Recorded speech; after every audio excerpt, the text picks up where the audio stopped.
You know the elderly Filipina lady next door? She gave us this Pannetone. Wow, that's amazing. Right? So thoughtful. No, that giving an unwanted fruitcake is something that transcends cultures. Don't be like that. I think it's nice. Fruitcake as a bad gift is a cliche for a reason. It's not a fruitcake. It's a Pannetone. Okay, what's a fruitcake? It's a cake with dried fruit or candied fruit, sometimes some nuts. And what's a panettone? It's a cake with dried or candied fruit and sometimes nuts. Exactly. Panettone is a fruitcake. No, fruitcakes are dense and heavy and tough. Panettone is buttery and light and airy. It's completely different. So it's an angel fruitcake. You could suck the joy out of Disneyland. Look, I'm not a fan. I've had them before. Never been quite my thing. But I have an idea. It's already got fruit mixed in, so why don't we turn it into a bread pudding? We don't have to worry about mixing in our own fruit since it's already taken care of. Should be quick and easy. That does sound nice. At least we don't have to bring it to our holiday party. Yeah. About that? I kind of promised that we would bring a dessert to the holiday party.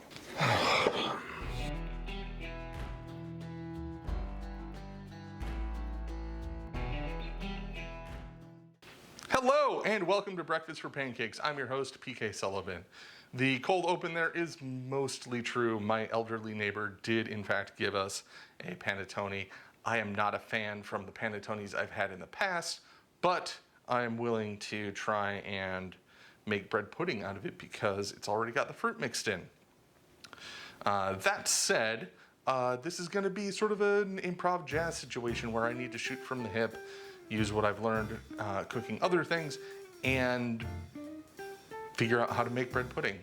It may not turn out entirely perfect, but that's okay because cooking is a journey. I do have a bread pudding recipe that I've made in the past, and it turned out really good. What I'm going to do is use that as a starting point. I need to bump up the liquid a little bit because I'm going to be using more panettone than I would use bread. The reason for that is the panettone includes the fruit already. I don't have to worry about adding the dried cherries that I like to use. So the panettone itself there's going to be more of it. I'm going to bump up the liquid just a little bit to account for that. To make bread pudding, all you have to do is take stale bread and soak it in a custard, then bake it. A custard is just a mix of eggs and other liquid.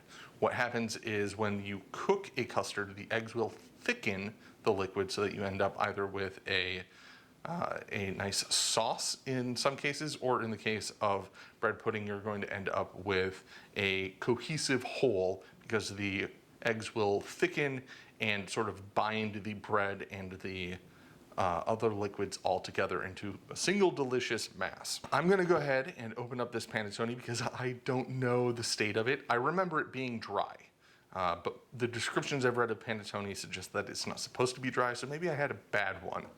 I really don't know. If it is dry, that's great. I'm just gonna roll ahead, not worry about making the bread stale. If it isn't dry, I have a choice to make of either doing a quick dry in the oven or chopping it up, leaving it to stale and coming back to it tomorrow. So let's go ahead and check this out.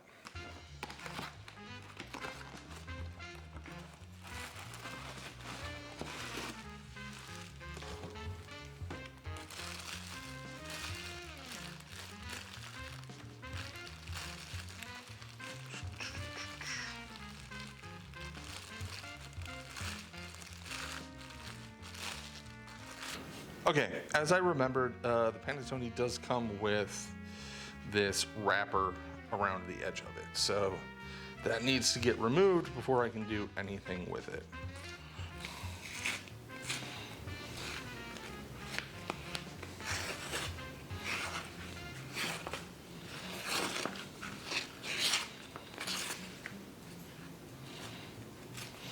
Wow, the smell of the raisins is very strong.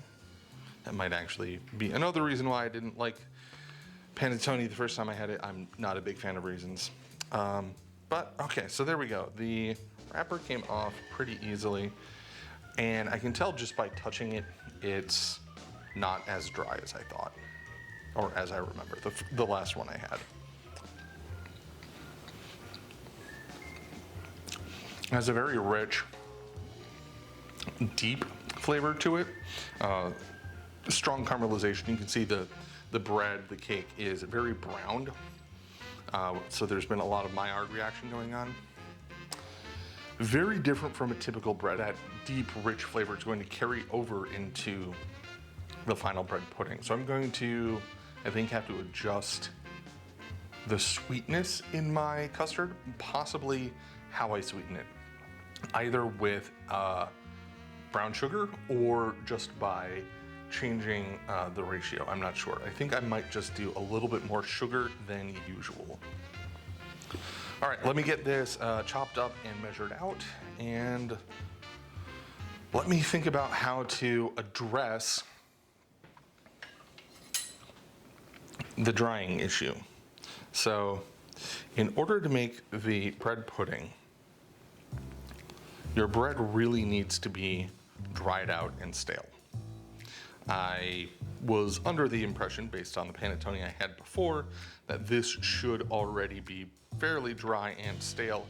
It is not. So, I think what I'm going to do, get it into about 1-inch chunks, doesn't have to be super precise. Then, I'm going to start the oven, let it preheat to 300, take the panettone chunks on a baking rack, spread out, put them in the oven, and turn the oven off. So the carryover heat from the oven will dry out the panettone without further cooking it. So let me get the oven started right now. So my standard recipe for bread pudding calls for 1 pound of bread, which is 454 grams. I am going to step that up to 600 grams to account for the fruit in the panettone that I would normally use. I am also going to step up the liquid just a little bit from 4 quarts to 1 liter. It's a difference of about 50 milliliters, which is a fairly small percentage. The reason I want to do that is because I really want every part of this to get ooey and gooey and just delicious. Gonna use a half sheet pan here, nothing special. Just if I had a full sheet pan, it would probably be a little bit easier to spread things out, but it'll work.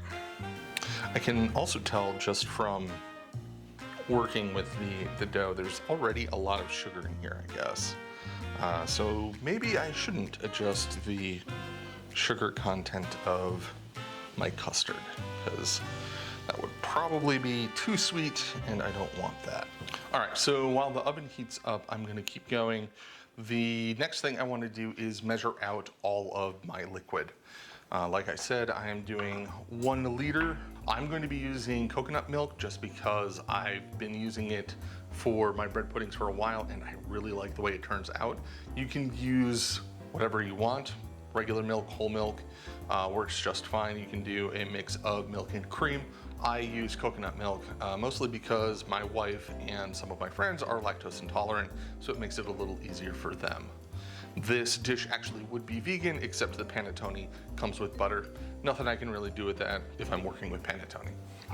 I'm using this giant mixing bowl specifically because later on I want to add the dried bread right into the custard mixture, and it's going to help that this has such a wide and shallow base so that more of the bread gets in touch. I'm going to measure out 1 liter of coconut milk. Make sure that you shake your coconut milk before you use it, otherwise the fat will have separated and you're just going to get the coconut water, not the emulsified coconut milk that you want. The basic ratio for your custard when working in bread pudding is 4:1 liquid to eggs. We're doing 1 liter, which is 1,000 milliliters of coconut milk, so we're looking for about 250 milliliters of eggs. That can be anywhere between 4 and 6 in my experience. All right, 5 eggs hit 250 milliliters exactly, so that's just what I'm gonna go with. All right, so next we're going to go ahead and whisk together our custard. We're going to start by making sure that the egg yolks get broken, and then we will whisk in the coconut milk, followed by our sugar and spices. All right, so I'm not actually going to change my sugar ratio at all. I'm just gonna stick with the 1 cup, or about 200 grams of sugar that I use normally. And for the seasonings, I'm going to stay fairly traditional for bread pudding. When I think bread pudding, I think of warm autumn spices. So I'm going to start with a 1/4 teaspoon of cloves. These are potent, which is why I'm only doing a 1/4 teaspoon. 1/2 teaspoon of ground ginger. Next is 1/2 teaspoon of dried cinnamon, and then 1/2 teaspoon of ground allspice. I'm sort of doing heaping teaspoons because this is going to be a big dish. Nutmeg, I'm going to do about 1/2 this nut. I'm sure I'll hear about that in the comments. You always want fresh ground nutmeg. Buy them whole, grind to purpose. We are going to do 2 teaspoons of kosher salt. And then, leaning into the flavors of the panettone, I'm actually going to add some lemon zest to my custard. The panettone already has citron. Citron is the peel of a progenitor of modern citrus. So lemons, limes, pomelos, those are all descended from the citron. The citron goes by a number of names. It's yuzu in Japan. It's a fruit that doesn't have a lot of edible flesh or produce much juice. Instead, it has a very thick rind that people eat. But it gives a nice citrusy flavor. I'm going to try and enhance that by adding lemon zest. So to zest a lemon, or any fruit, what I like to do is I take my microplane grater and I turn it upside down so that the blade is facing down.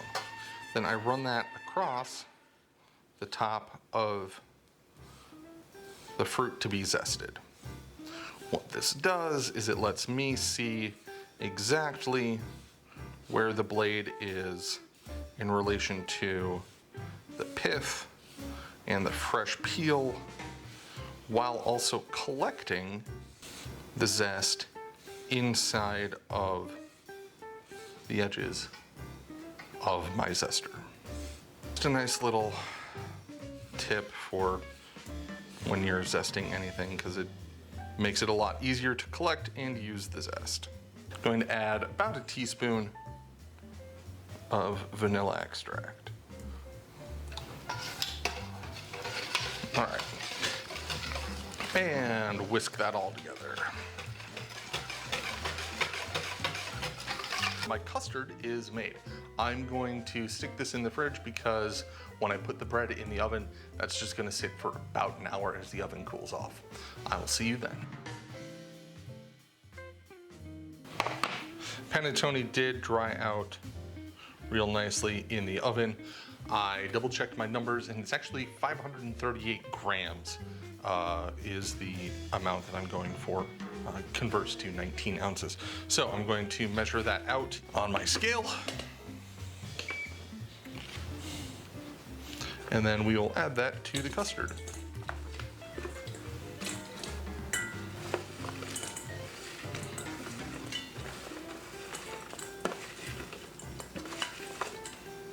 And it is important to measure out your dried bread after you dry it, because it's losing weight in the drying process. Holy cow. All right, 539 grams is the entire panettone after it's been dried. I'm really, really glad I didn't have to get 600. Okay, so there we go. I'm going to add this in, gently fold it together, and then I need to let it sit. So it's going to sit for about an hour in the fridge.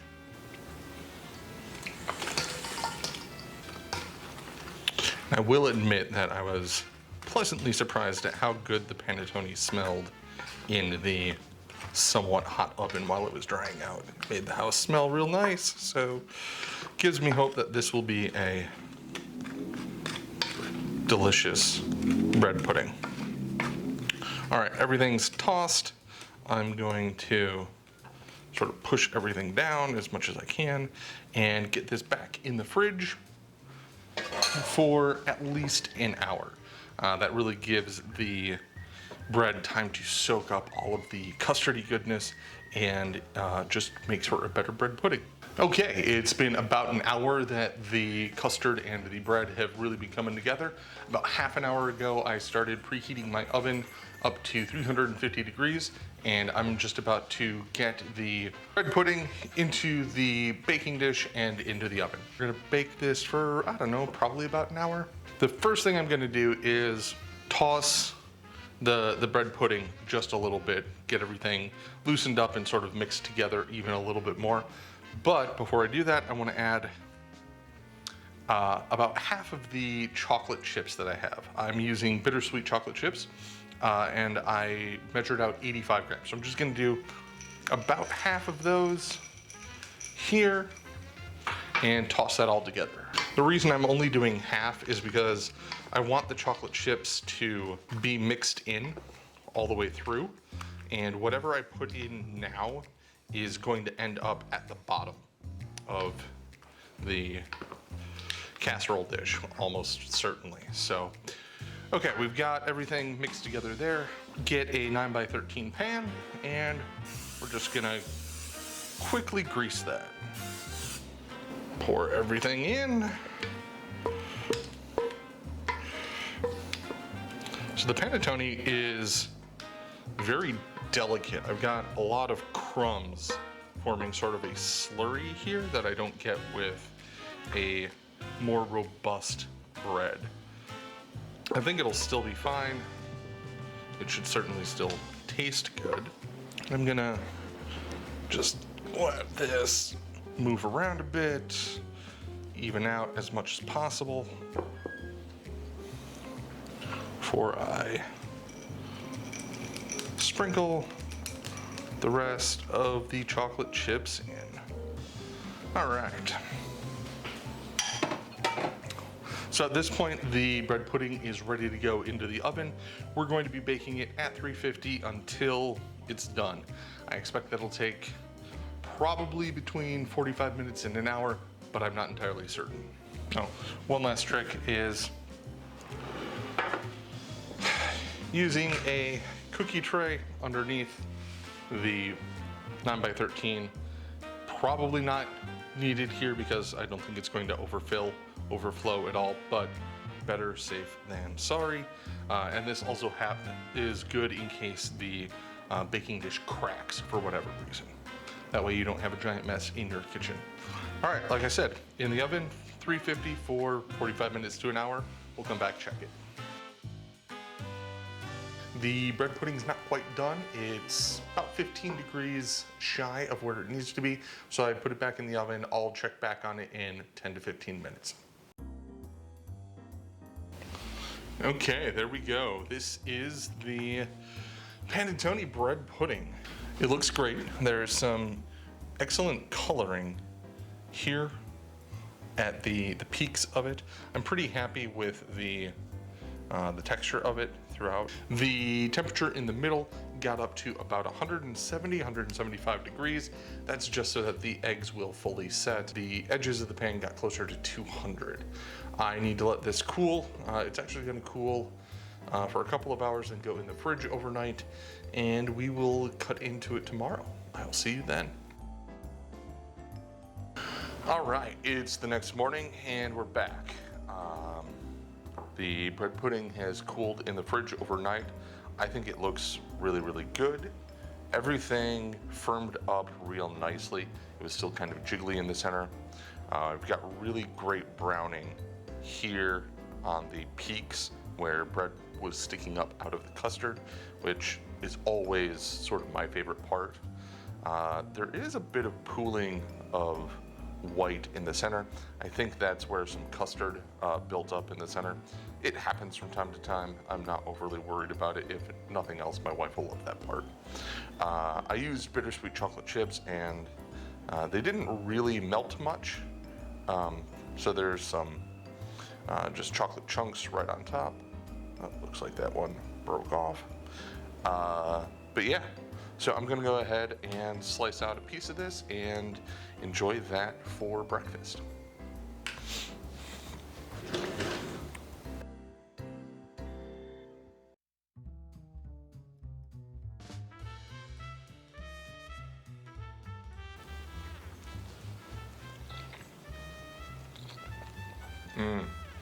That turned out really, really good. It's super moist. It's a little dense. And I think that's because the panettone fell apart so much when it soaked up the custard.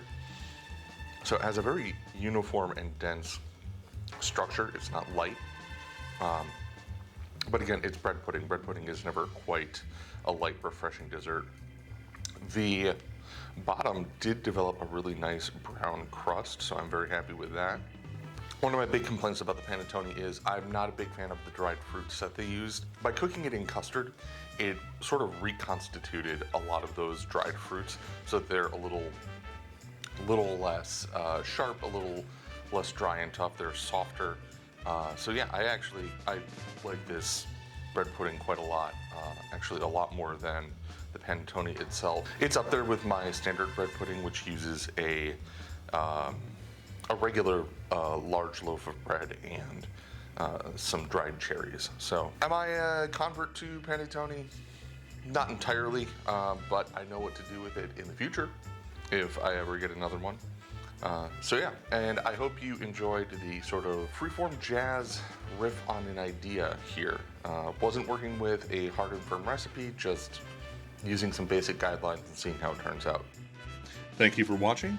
As always, it's greatly appreciated if you could like and subscribe to the video, share it with your friends. This week, I want to give a big thanks to my friend Abby for her words of support and encouragement.